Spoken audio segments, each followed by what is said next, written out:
पहले मंगलाचरण कर लेते हैं, उसके बाद में अपन विषय आगे बढ़ाते हैं। सभी हाथ जोड़कर आंखें बंद करके सामान्य मंगलाचरण जो है उतना कर लेते हैं। नमो अर्हन्ताणं, नमो सिद्धाणं, नमो आयर्याणं, नमो वज्झायाणं, नमो लोये सब्बसाहूणम्।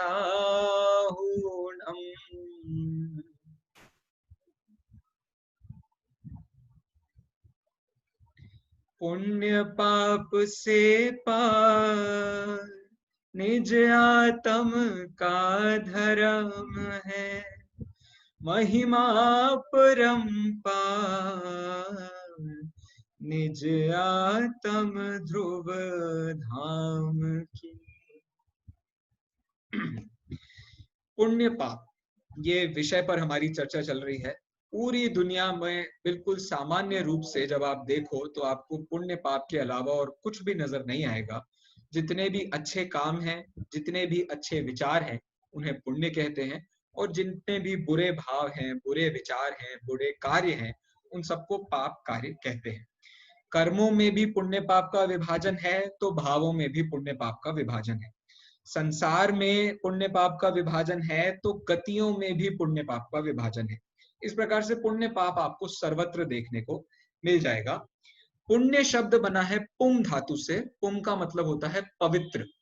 और पाप शब्द बना है पप धातु से, जिसका अर्थ होता है अशुद्धता या विकार या गंदगी, कुछ भी कह सकते हैं।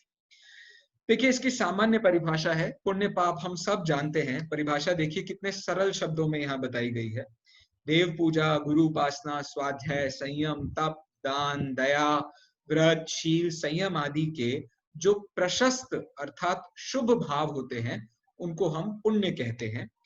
इनके कारण क्या होता है, ये यदि आपने किए हैं तो आपको अच्छे कर्म बंधेंगे।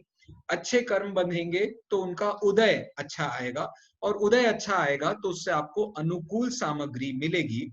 इसको कहते हैं पुण्य। लाइट चली गई थी, स्विच ऑफ हो गया है, कोई बात नहीं है विराज जी। तो पुण्य का मतलब क्या हुआ, तो जितने भी अच्छी अच्छी क्रियाएं हैं उनको आप करते हो, अच्छे अच्छे भावों से करते हो, तो उसको हम पुण्य कहते हैं। देखिए, बहुत सामान्य पुण्य की परिभाषा तो हम सब भी जानते हैं। मंदिर में होते हुए, पूजा करते हुए भी अगल बगल के लोगों को देखकर उनका बुराई भलाई करना, ये पुण्य नहीं है। इतना तो हम सब जानते हैं, ये समझाने की कोई बहुत जरूरत नहीं है। प्रवचन सुनते सुनते झपकी मारने को पुण्य ग्रहण करना नहीं कहते हैं। तो ये सब तो हम जानते हैं। यहाँ इसलिए पुण्य को बताते हुए परिणाम शब्द का प्रयोग किया गया है, भाव शब्द का प्रयोग किया है। प्रशस्त परिणाम, शुभ भाव, इसको पुण्य कहते हैं। और इनके फल में आपको अनुकूल सामग्री मिलती है। अब अनुकूल सामग्री मिल गई है, मतलब आपके घर बार के लोग आपको परेशान नहीं करते हैं। आपको जो किताब चाहिए आपको वो मिल जाती है, आपको जो पेन चाहिए वो आपको मिल जाता है। अब डिसाइड आपको करना है कि अब आपको उसका उपयोग कहाँ करना है।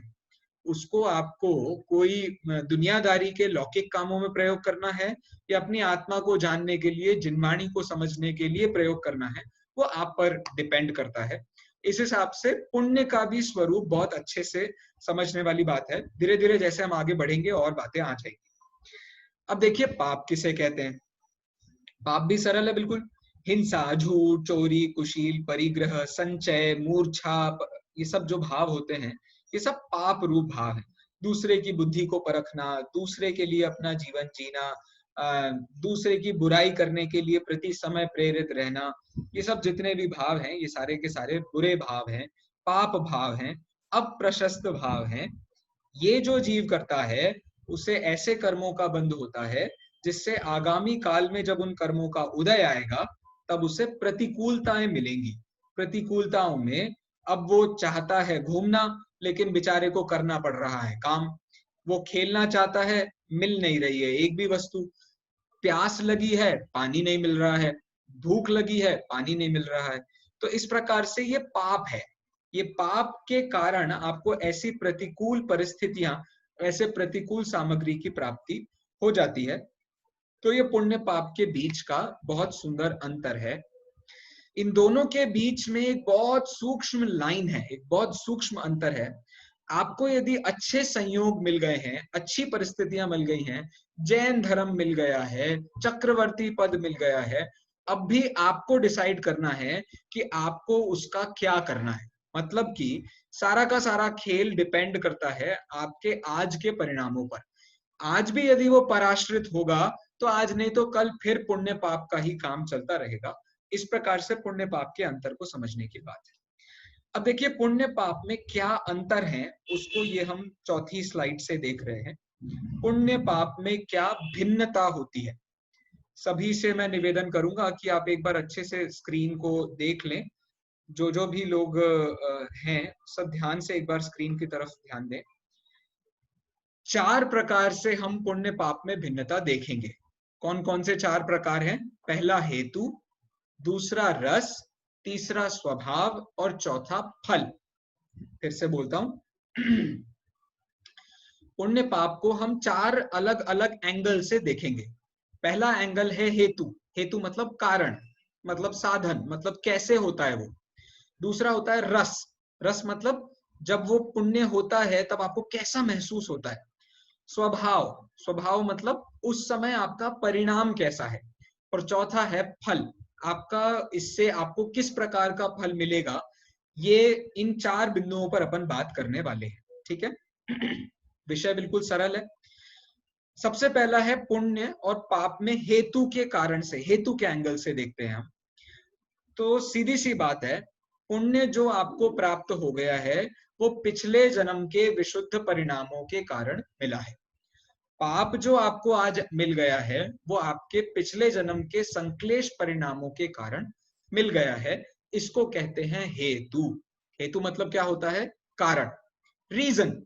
क्यों पुण्य हुआ, क्यों पाप हुआ, आज क्यों पुण्य रूप भाव हो रहे हैं, आज क्यों पाप रूप भाव हो रहे हैं, तो उसके पीछे का कारण है विशुद्ध परिणाम, संक्लेश परिणाम रिस्पेक्टिवली, क्रमशः। ठीक है। दूसरा देखिए रस। ये बहुत इंपॉर्टेंट और बहुत मजेदार है। रस का मतलब ये होता है जब भी आपके आसपास पुण्य की परिस्थिति होती है तो आपको कैसा लगता है? आ हा हा हा, आज तो बड़ा मजा आ गया।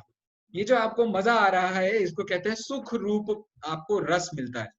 और जैसे पाप रूप परिस्थिति या दुख रूप परिस्थिति होती है, मतलब रस यदि आपको ऐसा पाप वाला मिल रहा है तो आपको क्या लगता है? अरे यार कहाँ फंस गए, इतनी अच्छी जिंदगी थी, सारी की सारी कचरा हो गई है, बिल्कुल कुछ भी जिंदगी में अच्छा बचा नहीं है।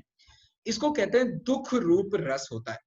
तो वो जो पाप है वो दुख रूप रस वाला होता है, मतलब उस समय आपको अनुभव ऐसा होता है कि आपको बड़ा दुख हो रहा है। और पुण्य के समय आपको ऐसा अनुभव होता है कि बड़ा आनंद है, क्या बात है, कंप्यूटर का नेटवर्क कितना अच्छा है, आज तो कितने अच्छे से क्लास हो रही है, कल तो सारा बिगड़ रहा था मामला। इस प्रकार से रस की बात हुई।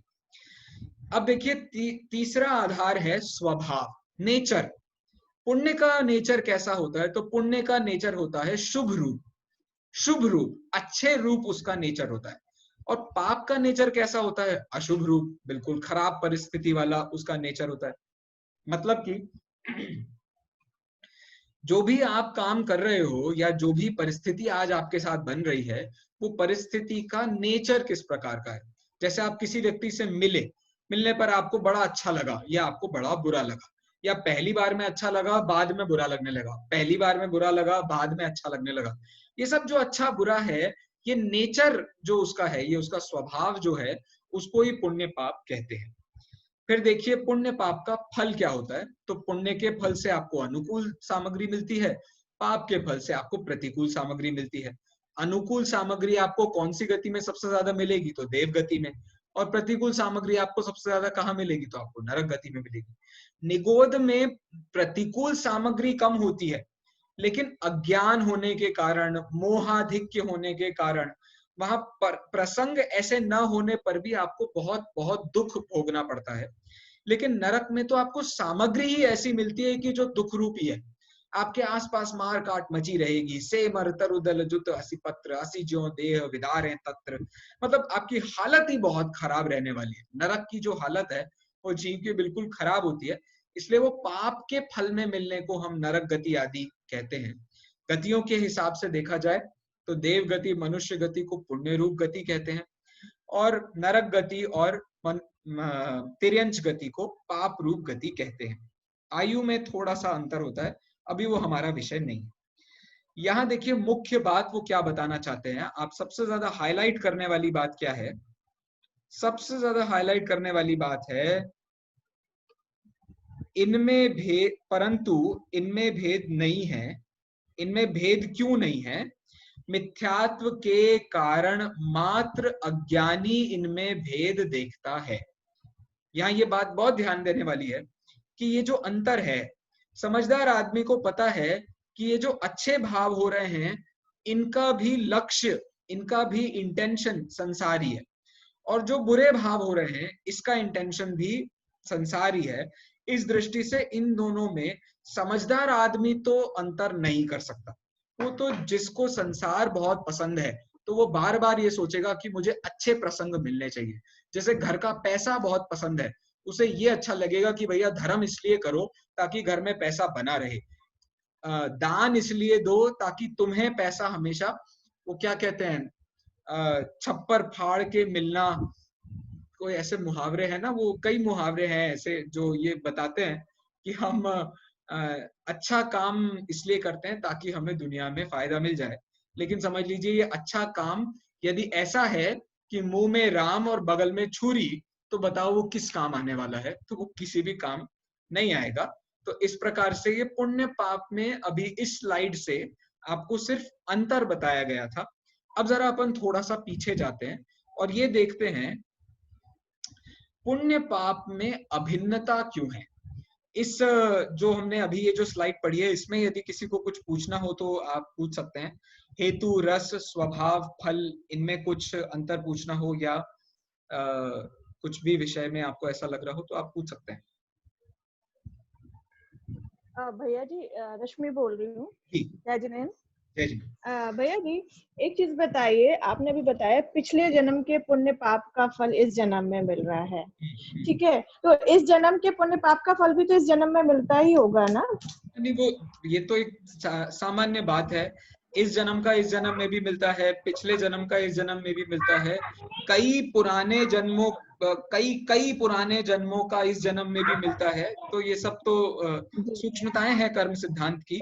उस दृष्टि से ये तीनों ही सत्य है, बहुत पुराने भवों का, पिछले भव का और इस भव का भी, सबका उदय मिलता है। वो तो एक जनरल कहने में आसानी से जल्दी समझ आता है, इसलिए ऐसा कहा। जी जी। और एक चीज और थी भैया जी, जैसे बहुत सुना है पापानुबंधी पुण्य, पुण्यानुबंधी पाप, इस तरह से, तो ये थोड़ा सा क्लियर कर दीजिए क्योंकि इसमें हमेशा कंफ्यूजन रहता है। चलिए मैं बोलता हूँ। पाप का अनुबंध कराने वाला पुण्य और पुण्य का अनुबंध कराने वाला पाप, भाषा को थोड़ा सा देखे तो क्लियर जल्दी हो जाएगा।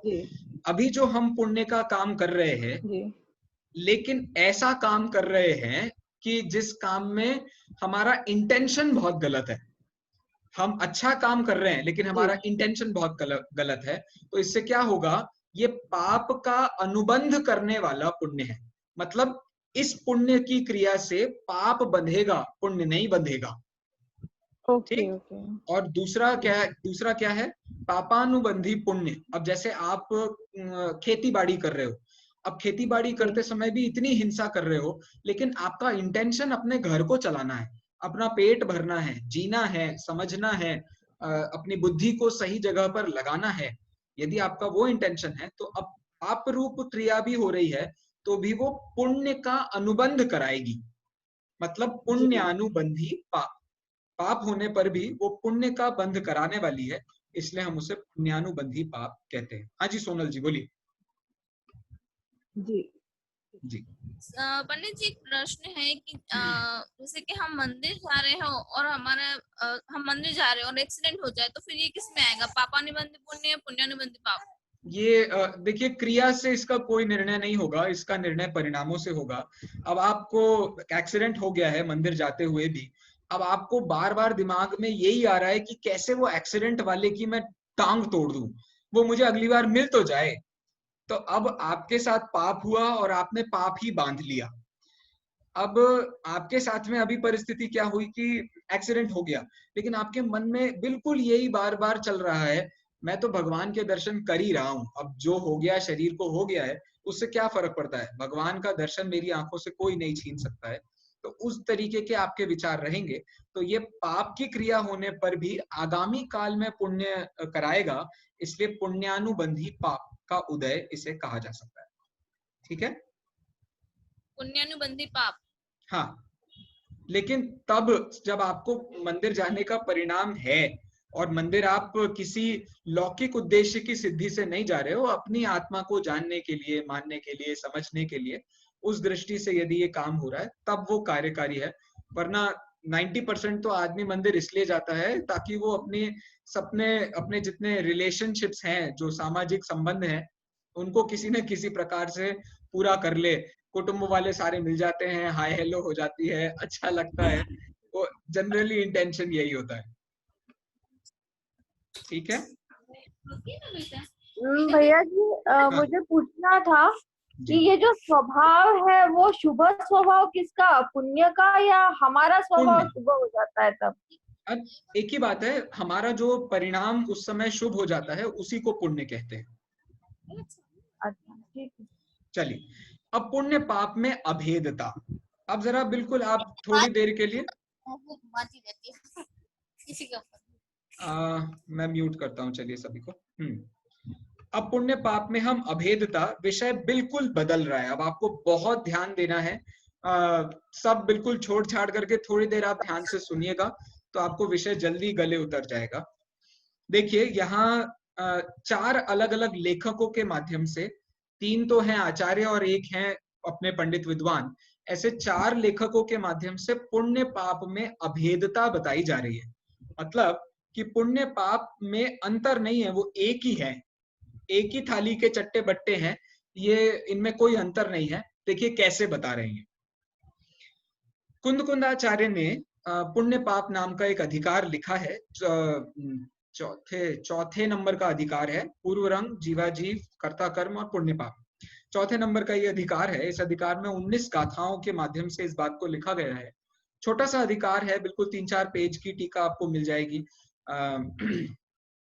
इस अधिकार में उन्होंने क्या कहा है, उन्होंने ये कहा है, आप पुण्य कहो पाप कहो, पुण्य के कारण यदि देवगति मिलती है, पाप के कारण यदि नरक गति मिलती है, तो पुण्य और पाप ये दोनों ही संसार हुए, और संसार हुए तो ये संसार के कारण है, मोक्ष के कारण नहीं है। उदाहरण उन्होंने देकर के इस बात को समझाया है, ज्यों लोह बेड़ी बांधती त्यों स्वर्ण की भी बांधती।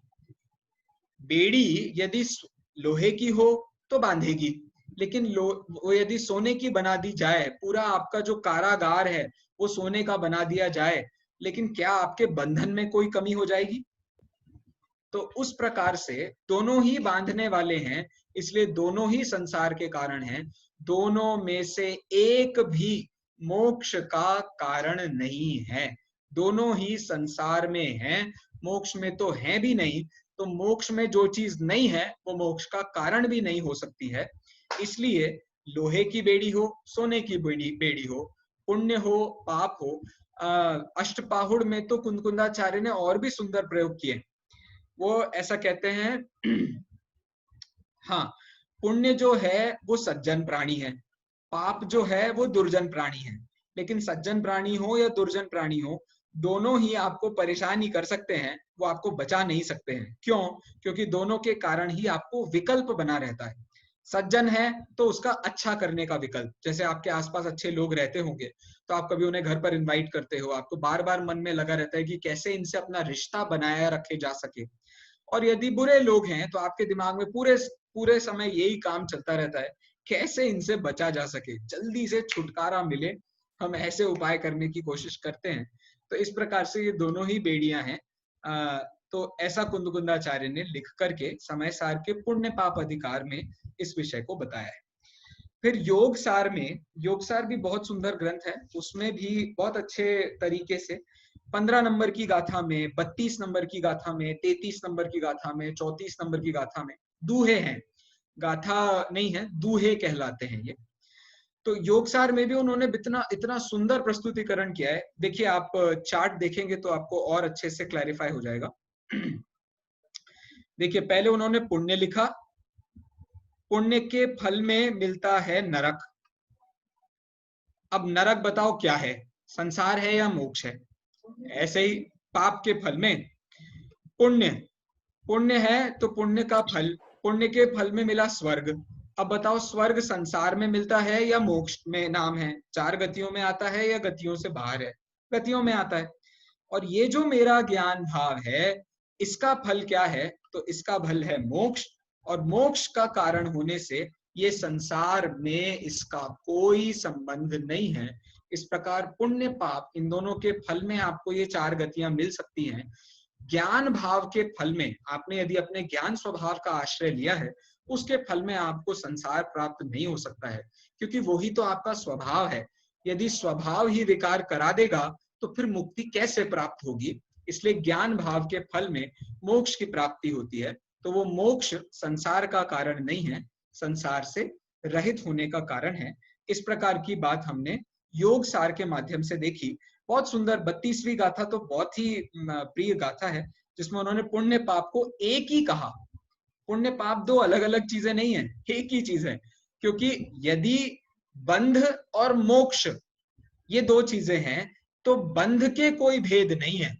बंध तो बंध ही है, अब वो चाहे अच्छा बंध हो चाहे बुरा बंध हो, पाप रूप हो या पुण्य रूप हो, दोनों ही बंध के कारण है।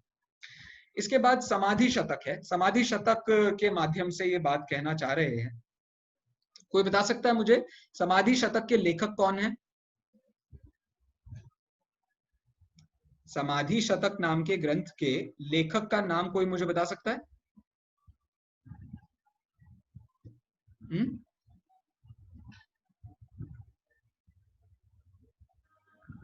आचार्य पद्मनंदी। आचार्य पद्मनंदी नहीं होगा, गलत। मुझे भी सही यही लग रहा था। कोई नहीं कोशिश करते हैं। वो तो कोशिश करने वाले की हार नहीं होती सर। कोई नहीं। समाधि शतक, हाँ कोई और बता रहा है? नहीं, समाधि शतक समंत भद्राचार्य की ही रचना है। समंत भद्राचार्य कौन? समंत भद्राचार्य जिन्होंने आप्तमीमांसा लिखी है, लेकिन मेरे ख्याल से आप रत्नकरण श्रावकाचार्य के नाम से जानते हैं। हाँ, रत्नकरण श्रावकाचार्य जिन्होंने लिखा है वे ऐसे हैं हमारे समंत भद्राचार्य। उन्होंने समाधि शतक लिखा है। समाधि शतक है, इसमें 100 अलग अलग श्लोक लिखे हैं, जिसमें आप समझ लीजिए 25 के बाद और 35-40 के अंदर अंदर आपको ये विषय मिल जाएगा जिसमें इस बात को बताया है। देखिए, उन्होंने अलग ही तरीके का विभाजन किया है। उन्होंने कहा है, देखिए 2 ही चीजें इस दुनिया में हो सकती हैं, या तो शुद्ध या अशुद्ध। 2 ही चीजें दुनिया में हो सकती हैं, या तो शुद्ध भाव या अशुद्ध भाव। शुद्ध भाव मतलब आत्मा के स्वाभाविक भाव, ज्ञान, दर्शन, सुख, वीर्य आदि, और अशुद्ध भाव मतलब आत्मा के विकारी भाव। अब विकारी भाव अच्छे हों या बुरे हों, दोनों ही विकारी होने से पर के प्रति अशुभ भाव हो तो इसको हम पाप कहते हैं, और पर के प्रति जो शुभ भाव हो उसको हम पुण्य कहते हैं। अब पुण्य हो या पाप हो, दोनों ही आकुलता दिलाने वाले हैं, निराकुल नहीं कर सकते। लौकिक अनुकूलता भी असली में प्रतिकूलता ही होती है, क्योंकि वो टेम्पररी होती है, पर के आश्रित होती है, असत्य होती है और डिपेंडेंट होती है। पर के आश्रित क्षणिक होती है, थोड़े समय के लिए होती है। इसलिए पर के प्रति शुभ भाव हो, पर के प्रति अशुभ भाव हो, दोनों ही अशुद्ध हैं।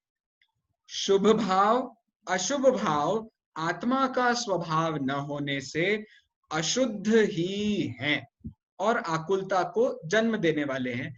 अभी अच्छे लग रहे हैं शुभ भाव, अभी अच्छा लगता है या हमको उसे करने में मजा आ रहा होता है, लेकिन वो बाद में आकुलता क्रिएट करेगा। और आज भी जब आप उसमें लगे हुए हो तो आत्मा की दृष्टि से देखा जाए तो वो आप आकुलित ही हो रहे हो, भले ही आप अपने इंटरेस्ट की जगह पे आकुलित हो रहे हो या अपने इंटरेस्ट से ऑपोजिट जगह पर आकुलित हो रहे हो, आकुलित ही हो रहे हो। ये जो पॉइंट है ना शुद्ध अशुद्ध वाला, ये पॉइंट यदि आपको समझ में आ जाए तो आप एक बहुत अच्छे मोटिवेशनल स्पीकर बन सकते हैं, बहुत अच्छे मोटिवेशनल स्पीकर बन सकते हैं। जैसे एक बच्चा बहुत दुखी है, तो अब आप उसको ये समझा सकते हो, बेटा ये जो दुख है ये बहुत टेम्परेरी होता है, ये दुख बहुत टेम्परेरी होता है। क्यों? क्योंकि यदि मैं अभी तुम्हें एक चॉकलेट दे दूंगा या दे दूंगी तो तुम्हें मजा आ जाएगा। तो किस बात का दुख है? दुख का कोई मतलब ही नहीं हुआ, और ये असली में सुख भी नहीं है। क्यों? क्योंकि यदि आपने इसे सुख मान लिया, चॉकलेट खाने को यदि आपने सुख मान लिया है, तो आपने असली में अपने आप को एक दूसरे माध्यम से भ्रमा लिया है, फंसा लिया है। तो अब आप या तो अच्छे कामों में फंसे हो या आप बुरे कामों में फंसे हो। फंसे तो आप दोनों ही जगह हो। आप उसको उस समय पर भी ये बात बता सकते हो, भाई तेरा गया क्या? तेरे पास जो था वो तुझसे कोई छीन ही कहाँ पाया। तो तेरे पास जो तेरा ज्ञान था वो तुझसे कौन छीन सकता है? तेरे पास जो तेरी शक्ति थी, सोचने समझने की योग्यता थी, उसको कौन छीन सकता है? तेरे अंदर जो खुशी रहती है, सुख गुण है ना आत्मा में, तो तेरे अंदर जो खुशी रहती है वो तुझसे कोई नहीं छीन सकता है। ये तो सब ऊपर ऊपर की चीजें हैं जिनके कारण या तो हम सुखी दिखते हैं या हम दुखी दिखते हैं। कभी कभी इतने इन्वॉल्व हो जाते हैं कि हम सोच नहीं पाते हैं कि शुभ अशुभ से उठ करके सुख को जो प्राप्त कराए उसका नाम शुद्ध होता है। इस विचार तक हम नहीं पहुंच पाते हैं, इसलिए अटक जाते हैं, भटक जाते हैं। इसका नाम है शुद्ध अशुद्ध का अंतर। तो समाधि शतक क्या कहता है? पर के प्रति जो भी भाव हो रहा है उसे अशुद्ध भाव कहते हैं। यह अशुद्ध भाव दो प्रकार का है। पर के प्रति यदि अशुभ परिणाम है तो पाप, और पर के प्रति यदि शुभ परिणाम है तो पुण्य। दोनों ही आकुलता दिलाने वाले हैं, संसार के कारण है, इसलिए ये कार्यकारी नहीं है। इनसे दुख का नाश नहीं हो सकता है। लेकिन जैसे ही आप अपने शुद्ध स्वभाव की ओर दृष्टि करेंगे, जो कि आत्मा का परिणाम है, उस आत्मा के परिणाम से दुख निश्चय ही नाश को प्राप्त होगा, होगा और होकर रहेगा। क्योंकि यदि स्वभाव ही दुख का कारण हो जाएगा तो आपको मुक्ति कौन दिलाएगा? इस प्रकार से समझ लीजिए, ये सारा विषय हमने 3 आचार्यों के माध्यम से, कुंदकुंदाचार्य, योगिंदु देव और समंत भद्राचार्य, इनके माध्यम से इस पूरे विषय को पढ़ा है। सॉरी, बहुत बड़ी गलती की मैंने। समाधि शतक समंत भद्राचार्य का ग्रंथ नहीं है, पूज्यपाद स्वामी का ग्रंथ है। समाधि शतक पूज्यपाद स्वामी का ग्रंथ है। मैं निवेदन करूंगा कि प्लीज इसको करेक्ट कर लीजिए, मुझे अभी याद आया। समाधि शतक पूज्यपाद स्वामी ने लिखा है। पूज्यपाद स्वामी कौन है? तो जिन्होंने सर्वार्थ सिद्धि ग्रंथ लिखा था। सर्वार्थ सिद्धि ग्रंथ बहुत फेमस ग्रंथ है। तत्वार्थ सूत्र की सबसे बढ़िया, सबसे छोटी भी कह सकते हैं आप, जो टीका है उसको, उसका नाम सर्वार्थ सिद्धि है। चलिए, अब एक विद्वान जो कि सबसे फेमस विद्वान, आगरा की गलियों में जिनके भजन, जिनके गाने सब लोग बिल्कुल रुचि से गाते थे। जैसे हमारे यहाँ होता है ना कि अपन लोग फिल्मी गाने कुछ सुन लेते हैं और फिर उन्हें गुनगुनाते रहते हैं। ऐसी समझ लीजिए बनारसी दास जी नाम के एक बहुत बड़े विद्वान हुए हैं, और उनकी जो लाइनें हैं वो इतनी फेमस होती थी कि लोग सुन सुन के उनका बड़ा आनंद लिया करते थे आगरा में गलियों में। मैं उनकी कुछ लाइनें आपके सामने पढ़ रहा हूं जो कि इस विषय को बताने के लिए बहुत कार्यकारी है। सुनिएगा।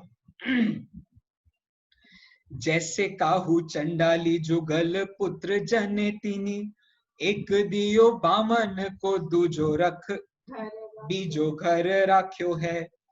बामन कहायो तीनी मध्य मांस त्याग कीनो, चंडाल कहायो तीनी मध्य मांस चाख्यो है। तैसे एक वेदनी करम के जुगल पुत्र, एक पाप एक पुण्य नाम भिन्न भाख्यो है। दोहु माही तौर धूप, दोहु कर्म बंध रूप, याते ज्ञानवंत नहीं को अभिलाख्यो है। अब ये हैं तो इतने मीठे, तो सुनने में बड़े अच्छे लगते हैं, लेकिन थोड़ा ही यदि आप उन पे विचार कर लो तो बिल्कुल आत्मा भी तृप्त हो जाएगी आपकी। यहाँ ये कह रहे हैं कि एक चंडाली थे, उसके 2 बच्चे थे। उसने अपने एक बच्चे को ब्राह्मण को दे दिया, तो ब्राह्मण के बच्चे ने तो कभी मध्य मांस खाया नहीं है, बिल्कुल सात्विक जीवन शैली अपनाई है। और जो चंडाल के घर पर बच्चा रह गया, उसने दुनिया भर के सारे कुकर्म किए हैं। अब ये जो कुकर्म करने वाला और सुकर्म करने वाला जो बच्चे हैं, ये दोनों ही हैं तो चंडाली के ही पुत्र, इसीलिए अशुद्ध भाव वाले हैं, संसार के कारण हैं, बंधन के कारण हैं। देखिए लाइन क्या लिखी हुई है, ब्राह्मण और चंडाल ऐसे दो घर में पलने वाले चंडाल के दो संतानों के माध्यम से पुण्य पाप को चारित्र मोहनीय कर्म की दो संतान बताया है। आप ऐसा भी कह सकते हो वेदनीय कर्म की दो संतान बताया है। वेदनीय कर्म की दो संतान, यहाँ लाइनें देखिए आई थी, मैं फिर से पढ़ देता हूं एक बार। हाँ, तैसे एक वेदनी कर्म के जुगल पुत्र, एक पाप एक पुण्य नाम भिन्न भाख्यो है। गोवरसार कर्म कांड में इस विषय को जब बताया गया तो उन्होंने एक बात कही, बहुत मार्मिक बात है। वेदनीय और मोहनीय ये दोनों कर्म बिल्कुल एक दूसरे के साथ साथ चलने वाले कर्म हैं। मतलब कि वेदनीय कर्म तभी दुख दे सकता है जब मोहनीय आपके साथ में जुड़ा हुआ। तो कहने का मतलब ये है, ये जो वेदनीय के नाम से पुण्य पाप बताए जा रहे हैं, इनको वेदनीय भी कहा जा सकता है और चारित्र मोहनीय कर्म के साथ होने वाले भाव भी कहा जा सकता है। तो उसमें कोई ऐसा बड़ा विरोध नहीं है। तो ये सामान्य से इतनी बात अपन समझ सकते हैं। अभेदता वाले जो अपन ने विषय पढ़ा है उसमें से आपको यदि कुछ पूछना हो तो आप पूछ सकते हैं।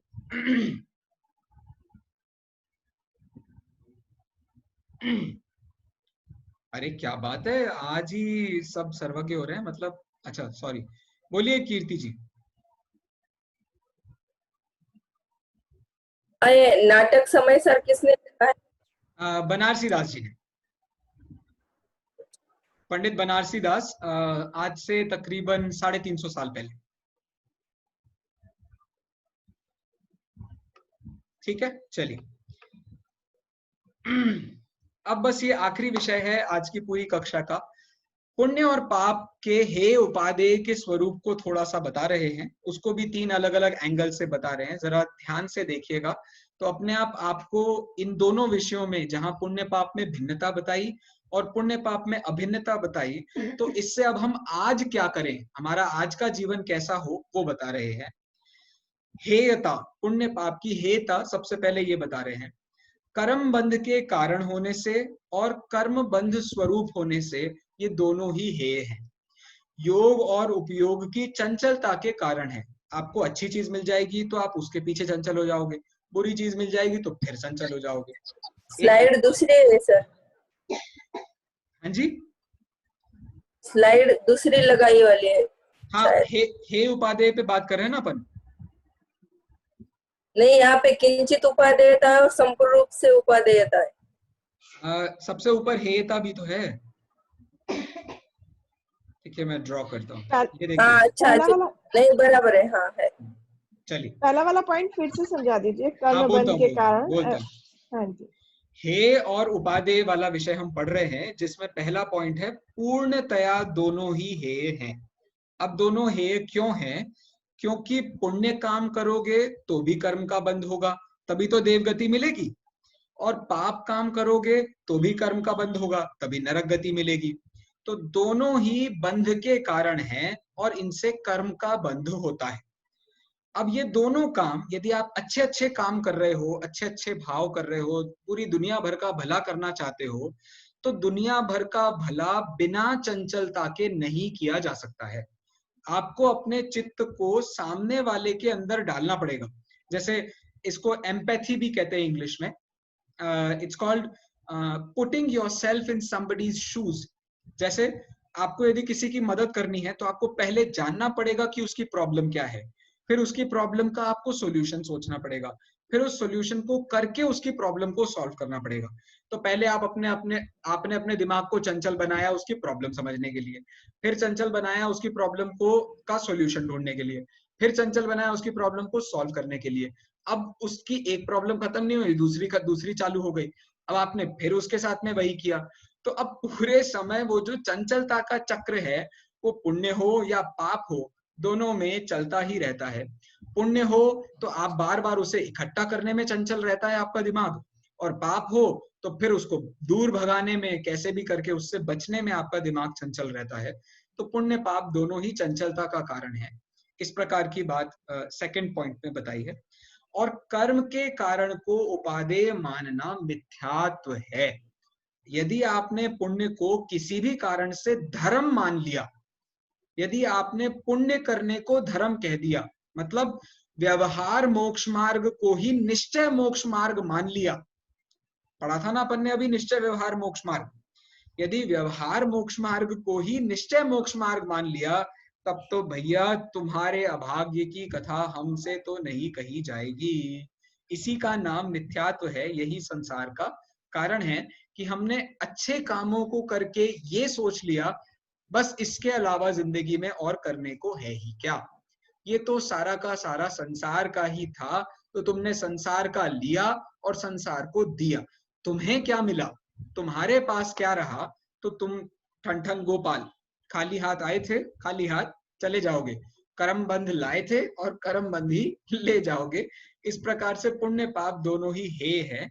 ये वाली बात सबसे पहली बात हुई। दूसरा देखिए, कथनचित उपादेय।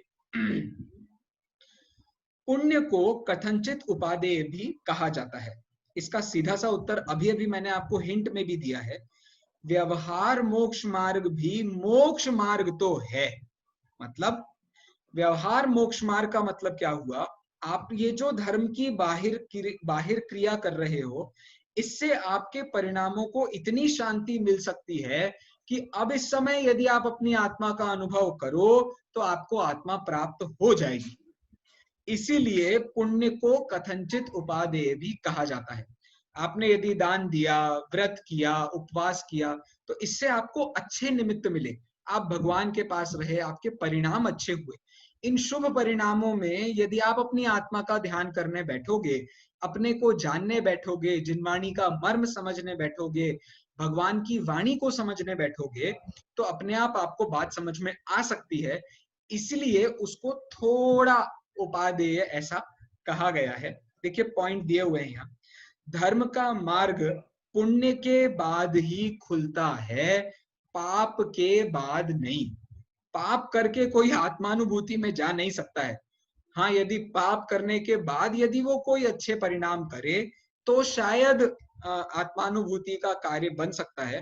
पाप करने से लेकिन आपको कोई मोक्ष का मार्ग नहीं खुल सकता है। पुण्य जो अवस्थाएं हैं, इनसे आपको स्वभाव की समीपता होती है, इसीलिए ये मोक्ष के कारण उपचार से माने गए हैं। इस अपेक्षा से इसे शास्त्रों में धर्म कहा है। इसलिए शास्त्रों में पुण्य को भी धर्म नाम से बताया जाता है। उसके पीछे का कारण यह है क्योंकि वो निश्चय धर्म के सबसे समीप होता है, इसलिए उसको हमने धर्म ऐसा उपचार से कहा है। अंतिम देखिए, संपूर्ण रूप से उपादेय फिर कौन है? पुण्य संपूर्ण रूप से उपादेय है या पाप संपूर्ण रूप से उपादेय है? तो पुण्य पाप से पार जो शुद्ध आत्मा का परिणाम है वही उपादेय है, वही मोक्ष का हेतु है और वही सुख का साधन है। पुण्य पाप न तो शुद्ध आत्मा के परिणाम हैं, ना ही वे मोक्ष के मार्ग हैं, और ना ही उनसे सच्चे सुख की प्राप्ति हो सकती है। इस प्रकार ये पुण्य पाप का पूरा विषय हमने पढ़ा है। अगले हफ्ते से नए टॉपिक के साथ में हम चालू करेंगे। मुझे आशा है आपको पता है कि अपने कोर्स में 9 अलग अलग टॉपिक्स हैं, जिनमें से 3 विषय अभी हमने पढ़े हैं, 5 भाव, निश्चय व्यवहार और पुण्य पाप। तो इन 3 विषयों को आप अच्छे से पढ़िए, रिवाइज कीजिए। हफ्ता यहीं खत्म होता है। अगले हफ्ते वेडनेसडे को हम फिर से मिलेंगे। कोई प्रश्न हो तो अभी आप पूछ सकते हैं। हाँ भैया जी, ये सर्कस में लगा नेट, ये एग्जाम्पल जो दिया है, तो इसको किस तरह से घटाना है, किस तरीके से समझना है? जैसे ये जो नेट ये एलिवेट कर देता मींस। हाँ, बस उतना ही है, उसका कोई खास बहुत बड़ी बात नहीं है। मतलब जैसे गिरा तो जंप करके एलिवेट करके ऊपर पहुंचाना है, मतलब इस तरह से फोर्स लगाना। बिल्कुल वही जो सर्कस का नेट होता है, उसमें सारे ऐसे क्या बोलते हैं उनको, ट्रसेस होते हैं, ट्रसेस और बीम्स होते हैं, वो ट्रसेस और बीम्स इस बात में हेल्प करते हैं कि वो व्यक्ति को टिकाए रख सकते हैं। लेकिन अब कला तो आपकी अपनी है कि आप उसमें कितने झूल सकते हो। एक आदमी उसी को देखकर घबरा भी सकता है, अरे बाप रे ये क्या हो रहा है, और कोई आदमी उसे देख करके अपना साधन भी मान सकता है कि ये तो उपाय हैं, इनसे तो हमारा काम बन सकता है। तो उस तरीके से नेट को आप मान सकते हो। Thank you. कोई और किसी को प्रश्न हो तो आप पूछ लीजिए। भैया ये जो है धर्म का मार्ग पुण्य के बाद ही खुलता है और पाप के बाद नहीं, लेकिन ऐसा भी तो बोला जाता है कि पुण्य पुण्य करके फिर मोक्ष मिलेगा, तो पाप पाप करके पुण्य में लग जाओगे। अच्छा, आपको सच में ऐसा लगता है कि पाप पाप को करके व्यक्ति पुण्य में लग सकता है? नहीं, मुझे तो नहीं लगता, लेकिन काफी बार मैंने प्रवचनों में सुना है। मीन्स ये तो देखिए, इसको कहते हैं सार्काज्म। ये सिर्फ व्यंग है। पाप पाप को करके जैसे पुण्य मिल जाएगा, ये व्यंग है। वैसे ही पुण्य पुण्य को करके धर्म मिल जाएगा, ये भी व्यंग है। बहुत समझ लीजिए, इसका बहुत औचित्य नहीं बन सकता है, क्योंकि यदि ऐसा होगा तो फिर पाप के कारण पुण्य मिलने लगेगा, और पाप में यदि कारण कार्य आ गया तो परेशानी ये आ जाएगी, फिर पाप की सीमा और पुण्य की सीमा ही खत्म हो जाएगी। फिर आप पाप किसको कहोगे और पुण्य किसको कहोगे? मतलब शिकार कर ये आई थिंक ये कहना चाह रहे हैं कि पाप जब आता है, मतलब जैसे पाप कर्म उदय होता है तो जीव उसमें ज्यादा पुण्य की ओर वो होता है, आकर्षित होता है कि हम पुण्य करें जिससे पाप कर्म घट जाए। आई थिंक ये बोल रहे हैं शायद। अब वो मेरे ख्याल से समझने का खेल है, लेकिन ये भी कोई बहुत अपने काम की बात इसलिए भी नहीं है कि आप यहाँ जो बात कही जा रही है वो तो ये कह रहे हैं कि धर्म का मार्ग पुण्य के बाद ही खुलता है, पाप के बाद नहीं। तो यहाँ पर पिछले जन्म के अभी वाले भाव की बात नहीं हो रही है। अभी के परिणामों से आप अपना आगामी काल कैसे सुरक्षित कर सकते हो, उसकी बात हो रही है। तो ये रेफरेंस चेंज है। पिछले जन्म की प्रतिकूलताओं में यदि आप अच्छे काम करो तो फिर पिछले कर्म का तो पाप पाप रूप रहा, और उसमें जो आपने आज परिस्थिति में काम किया है वो पुण्य रूप हो सकता है। तो ये तो समझ लीजिए कर्म बंध की प्रक्रिया का अंतर है। कर्म के उदय का कर्म के बंध से कोई लेना देना नहीं है। वो उसके जैसा भी हो सकता है और उससे विपरीत भी हो सकता है, उससे कोई संबंध रहा नहीं। तो समटाइम सिचुएशन फेवर में नहीं होती है। मान लीजिए पाप कर्म का उदय है, वो इतना ज्यादा उदय है कि आप पुण्य की तरफ लग ही नहीं पा रहे हैं, तो उस सिचुएशन में हम क्या करेंगे? कुछ नहीं, उस सिचुएशन को जाने दीजिए ना, उससे बाईपास होने दीजिए। As soon as it ends आपके पास में दोबारा सिचुएशन आ जाएगी। हाँ, बस उतना, और कोई उपाय नहीं है। इट्स लाइक बहुत अच्छे उदाहरण दिए हैं इसके, थोड़े से वल्गर भी हैं, आचार्यों ने दिए हैं, थोड़े वल्गर भी है, लेकिन नहीं, मैं एग्जाम्पल देता हूँ। जैसे आपको यदि कोई नेचुरल कॉल आ गया है, आपको यदि आई थिंक आप समझ रहे हो मैं क्या कह रहा हूँ।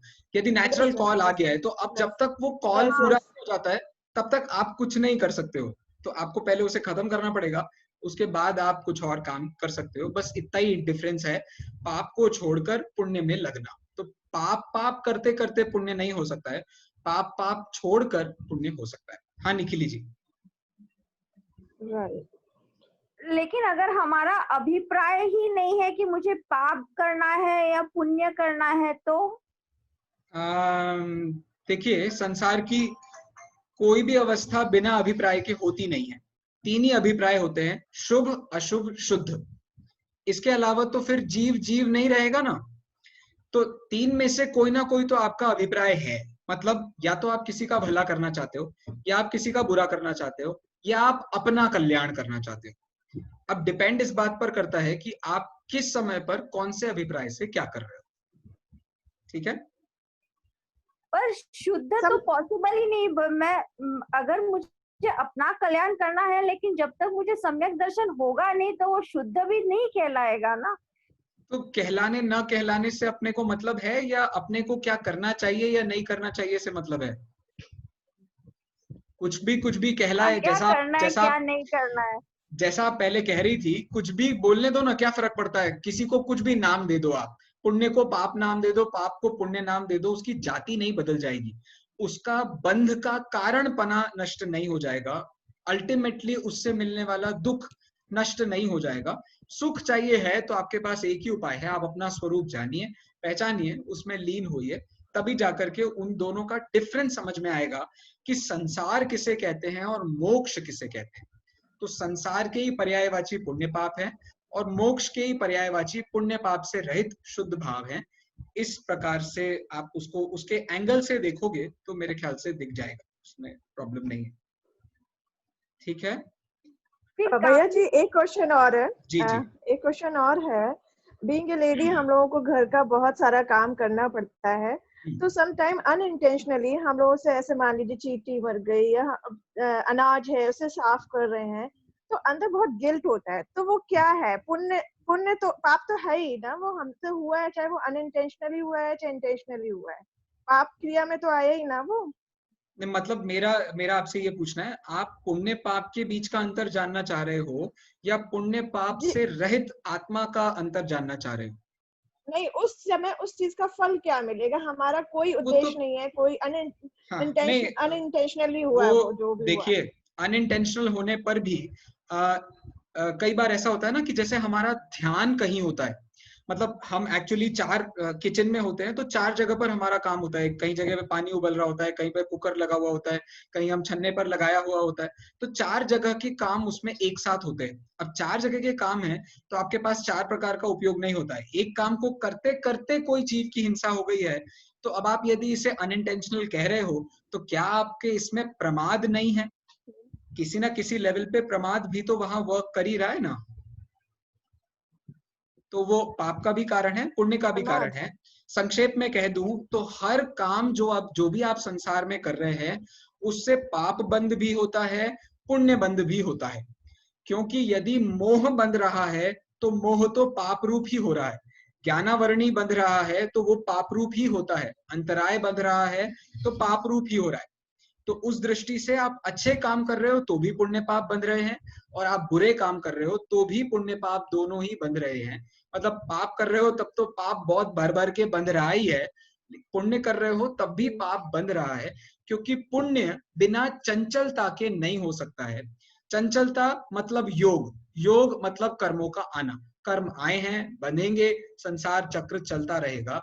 उस हिसाब से आप जो भी क्रिया कर रहे हो, उस सारी की सारी क्रिया में किसी ना किसी प्रकार का कर्म का बंध रूप पुण्य पाप का कार्य हो सकता है।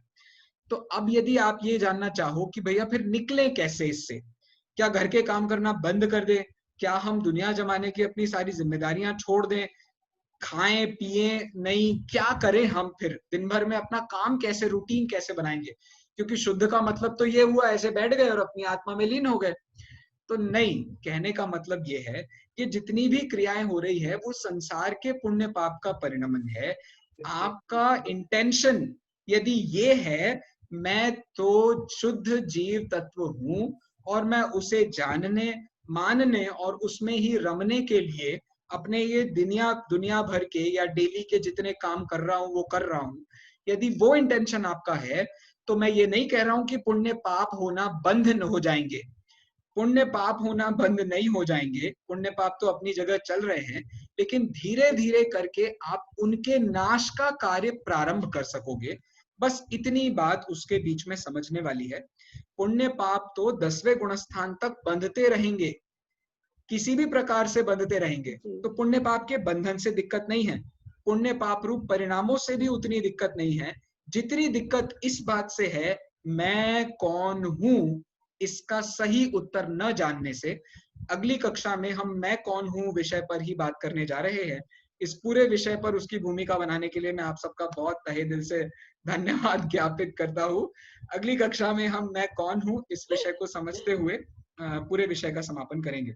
हाँ नविशा जी।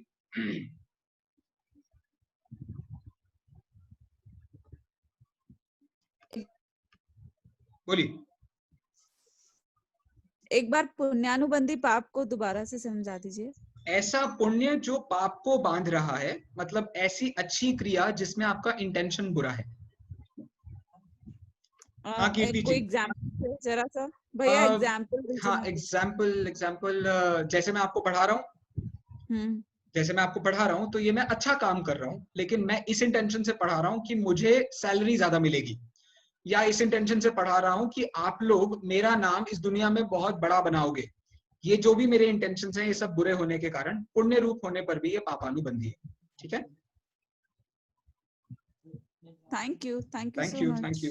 कीर्ति जी भैया जी एक क्वेश्चन पूछना था। बताइए बताइए। भैया जी जैसे कोई जीव मरता है तो कहा जाता है ये उसके पाप कर्म का उदय था इसलिए वो मर गया, या जिस जीव से वो दूसरा जीव घात होता है कहा जाता है कि ये तुम्हारे कारण ऐसा हुआ है। तो ये बताइए उन दोनों में किसका पाप है, उस जीव का, मरने वाले का, या जिस जीव से उसकी मृत्यु हुई उस जीव का? देखिए, मैं तो सिर्फ इतना उत्तर दूंगा आपको। बहुत सारा विषय है, आपने जो प्रश्न उठाया बहुत अच्छा प्रश्न है। मेरी तरफ से उत्तर बस इतना सुन लीजिए, आपका अपने परिणामों पर जो संयम है वही आपका रक्षक है। आपको आपके अलावा और कोई नहीं बचा सकता है, और आपको आपके अलावा और कोई नहीं फंसा सकता है। यदि आपने पुण्य पाप के ही काम करते रहे तो आप फंसे ही रहोगे, आप वहां से निकल नहीं पाओगे। और यदि आप अपनी आत्मा रूपी कार्य पर ध्यान दोगे तो आप उससे निकल सकोगे। जीवों का मरना न मरना उससे कोई लेना देना नहीं है। लेना देना इस बात से है आपका विचार कैसा था। आपका यदि इंटेंशन जीवों को मारने का था तो आपने बहुत बहुत बुरा काम किया है। और यदि आपका इंटेंशन उनको मारने का नहीं था, वो अपने समय से मरे हैं या अपनी परिस्थिति से मरे हैं, तो उसमें आप कुछ भी नहीं कर सकते हो।